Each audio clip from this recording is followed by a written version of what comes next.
Welcome to the next segment of War Story Wednesdays. Today I want to talk about a case that is a plaintiff lawyer's dream and a real estate broker's nightmare.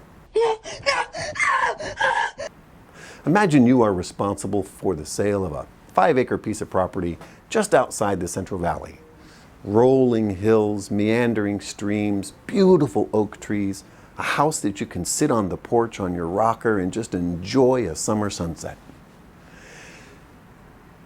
And you know that there are easements over this property, power lines and waterways and that kind of stuff. And you're just not paying enough attention to the details.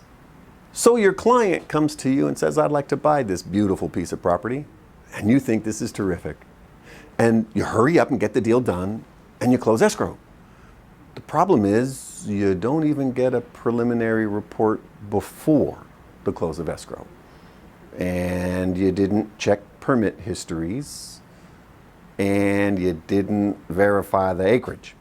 And it turns out, oops, it's not the same amount of acreage. And that house was built over the setback lines. Oh, and there's a water easement because it's in a flood zone. And in fact, the flood zone allows the flood waters to permeate the land, including parts of where the house is. And you can't rebuild to move the house out of the floodplain.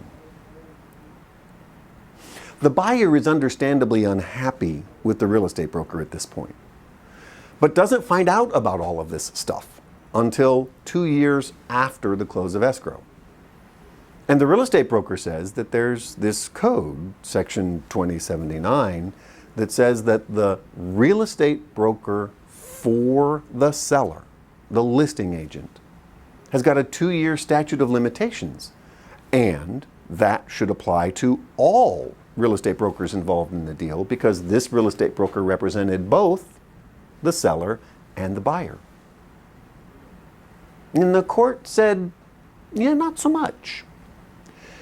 The court determined that the real estate broker representing a buyer had a duty to learn of the material facts affecting the property and to investigate, that the broker was expected to do the research necessary to be able to give their client competent advice with respect to any material issue relating to the property.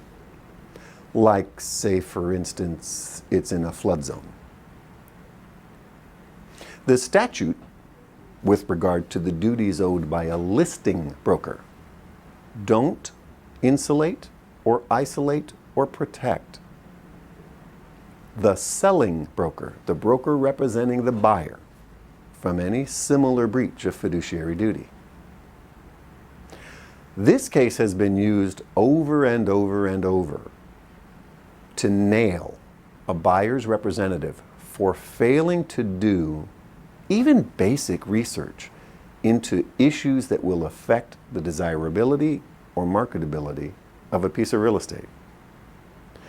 As a buyer's representative, it is your job to make sure that the buyer has all the information that buyer needs to make an informed decision. There is no easy way out, and there is no simple, diligent visual inspection of accessible areas. Your duties as a representative of a buyer far exceed the limited duty that a listing agent has for its client.